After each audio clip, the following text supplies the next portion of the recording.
Il faut dire que dans cette famille, il est important d'avoir la mémoire des prénoms, car il y a 7 chats, mais aussi 7 enfants. C'est parti, accrochez-vous. Alors Sandra et Sean viennent de se marier, mais de son côté, Sandra avait 4 enfants. Juliette, Vanina, Jules et Laure. Ouais. Et Sean, 3 enfants. Enzo, Aaron, Maë. Pour les chats, c'est pareil, 4 chez Sandra. Oria, Ispac, Zoro, Minette. Et 3 chez Sean. Lennon, encore une Minette et Chippy. Vous n'avez pas tout retenu, c'est pas grave. Ce qui compte, c'est qu'aujourd'hui, tout ce petit monde vit sous le même toit. Donc finalement, notre histoire, c'est une famille recomposée d'humains et de chats. De tout poil. Voilà. Et pour la petite anecdote, Sandra et toute sa clique ne sont pas arrivés de bien loin. Alors là, c'est mon ancienne maison, la première, que j'ai habitée pendant de petites années avec mon ex-mari. Et après, je suis descendue chez le voisin. Voilà, c'est simple, hein? Ouais, bah c'est simple en effet, sans doute plus que les relations de voisinage, mais bref. Et alors, comment en arrive-t-on à avoir une tribu pareille? Je veux parler des chats, bien sûr, hein. J'ai eu finalement autant de chats dans la maison parce qu'à chaque opportunité qui s'est présentée d'avoir un chat, bah, je disais oui, les enfants étaient contents. C'est le nombre d'enfants qui a fait le nombre de chats, en fait. Parce que je prenais l'excuse des enfants pour dire « Oh, on va prendre de petits chatons ». Une chance pour ces chats d'atterrir dans un environnement si accueillant. Tous nos voisins aiment les animaux, aiment les chats. Donc c'est pour C'est ça presque que... un problème, parce que moi, j'aimerais Oui. qu'il reste ici. nos J'ai un petits chat comme ça voisins. qui est parti chez un voisin. Il est venu me voir, d'ailleurs, ça vous dérange pas? Est-ce qu'elle est à vous? Et je lui dis, bah, si elle est bien chez vous, bien sûr, gardez-la. Ah, de toute On en a façon, plein de chats, donc voilà, c'est bon. On fait Ben pas oui. pareil les enfants, vous inquiétez pas. Il se plaît bien chez vous. Gardez-le, on en a plein. Et d'ailleurs, la famille s'est encore agrandie. Il y a quelques semaines, Oria, l'une des chattes, a donné naissance à 5 petits pépés. Oh, c'est mignon. Bonjour Orion, c'est bon. Oria, on était vraiment aux petits soins. C'est la reine du bal. Hein. Non, non, tout va bien, Oria. Oria, reste là. Sandra et Sean étaient ravis d'accueillir de nouveaux colocs. Seul souci, ils trouvaient que leur campement était un peu trop loin de la maison familiale. En fait, elle a mis le bas dans le petit chemin sous un matelas. Ah, et mais puis ça. Juliette a dit, on la ramène aujourd'hui. C'est elle, souviens-toi, qui nous a mis On un voulait coup le de faire pression. tout de suite. On peut pas la laisser dehors, il faut la ramener.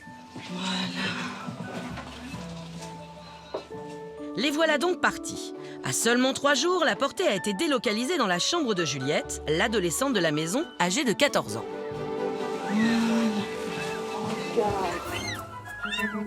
Alors, la famille a-t-elle bien fait de déplacer Oria et ses chatons? Les petits sont-ils dans de meilleures conditions pour se développer? Retournons tout de suite au quartier général pour entendre le verdict de nos experts. Alors, est-ce que tout le monde est là, de la famille? Non. Non? Hélas, non. C'est vrai? Oh, ouais, il en manque 3 qui n'ont pas pu venir. Alors, c'est famille nombreuse recomposée, mais aussi famille nombreuse recomposée de chats. Forcément. Forcément. Je suis arrivée avec mes chats et mes enfants. C'est vrai? Alors, vous avez combien de chats en tout? 7 chats. 7 chats. mais maintenant qu'on a eu 2 portées, une de 5 et une de 3, on en a encore plus. Waouh! Intéressons-nous à Oria. C'est la star. Donc, comme vous le savez, on a mis des caméras, on a analysé les comportements d'Oria et on a aussi analysé les comportements des personnes autour d'Oria pour voir si c'était bien ou pas ce que vous faisiez. D'accord. Je vais vous montrer les premières 24 heures après le déplacement de la portée dans la chambre de Juliette, dans le placard. Tu viens dans mes bras? Oh, Et on va en parler. On va regarder les bébés chats qui sont nés.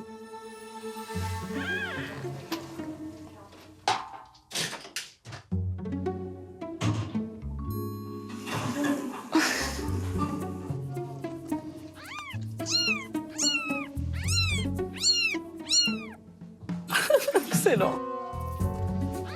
Tu t'occupes bien de ma chérie, vraiment.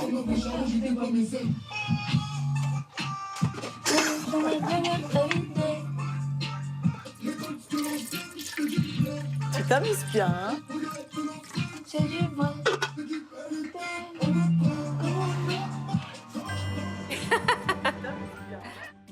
Qu'est-ce que vous en pensez de ces quelques images? Elle a l'air bien là. Et puis c'est mignon de voir les interactions de Juliette que nous on voyait pas parce qu'on n'est pas dans sa chambre. Donc c'est très mignon. Je suis très contente que les chats ils aient grandi avec de la musique, pas dans le silence complet. Sauf que quand on regarde bien l'attitude d'Oria par rapport au bruit, la musique, C'est sur le qui-vive quand même. elle est dans un environnement où elle réagit au bruit. Mais oui, Que se oui, oui. passe-t-il Que se passe-t-il? La tête qui se lève. Alors, il n'y a pas que Juliette, hein.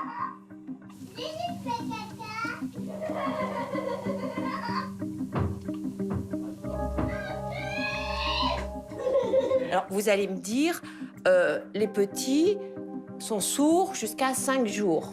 Sauf que les petits sentent ce que ressent Le stress leur de la maman. peut-être. mère. Et la mère est stressée. Elle recherche la tranquillité. Et je ne pense pas qu'elle l'ait eu ces premiers jours, là, la tranquillité. Il y avait trop de choses Oui, oui, oui. qui lui Et arrivaient. pourtant, elle les a pas déplacés. Mais je me demande si vous en êtes si sûr.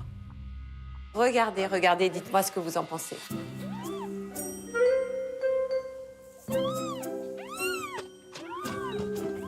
Alors, où est-ce que je peux aller les mettre?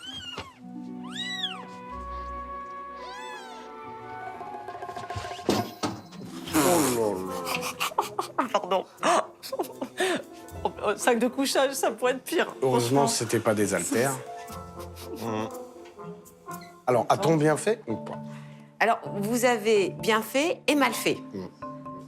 Normalement, ce que l'on conseille, c'est de ne pas déplacer la portée, puisque la mère a bien choisi l'endroit où elle se sent en sécurité, où elle a décidé de faire sa portée. Et c'est vrai que la déplacer, ça la perturbe. Et bien souvent, ce que fait la mère, c'est qu'elle déplace ses petits pour les remettre là où elle a mis bas. Il est conseillé de ne pas déplacer la mère et sa portée lors des premiers 15 jours après la mise bas. Cela peut la perturber et elle peut être poussée à déplacer encore une fois ses chatons. Dans le cas d'Oria, on peut considérer qu'ils ont bien fait de déplacer la portée, car Oria avait choisi un endroit qui n'était pas sans risque pour les chatons, notamment vis-à-vis des prédateurs. Alors, dans votre cas, je pense que vous avez bien fait de déplacer la portée, puisque vous avez vu sous le matelas, la pluie, etc. Pour moi, c'est pas l'idéal pour materner ces petits et les protéger alors qu'ils sont vulnérables. Le mettre dans un placard, dans une chambre d'ado, il y a de la musique, il y a des va-et-vient, voilà, ça claque les portes. Alors c'est bien pour les petits, mais plus tard. Et en fait, on ne s'est pas rendu compte de ça. En se disant, ouais, elle est avec Juliette, au contraire, on s'est dit, génial, elle est justement loin de nos bruits, loin des autres chats. On n'a pas du tout conscience de ce qu'on voit là. On s'est justement dit, ah ben, c'est l'endroit idéal, et puis en fait, pas du tout. Mais c'est intéressant. Mais il y a quand même quelque chose de positif que je dirais quand même pour Juliette. Et là, Juliette, vraiment, je la remercie pour ça. C'est que l'on a vu, Juliette, que tous les jours, tu allais voir, bien sûr, Oria, tu allais la caresser et tu allais caresser les petits. Et ça, c'est très important pour commencer la Habituer. socialisation des petits Aux et le humains, fait qu'ils apprécient le contact physique avec l'homme, les caresses. Alors, c'est une idée reçue qu'on a que si on met notre odeur sur les chatons, elle a pu s'en occuper. Ce qu'il faut, c'est faire comme a fait Juliette. Instinctivement, elle prenait beaucoup de précautions pour les manipuler, les replacer, les caresser. Et voilà, ça, c'est très bien, justement.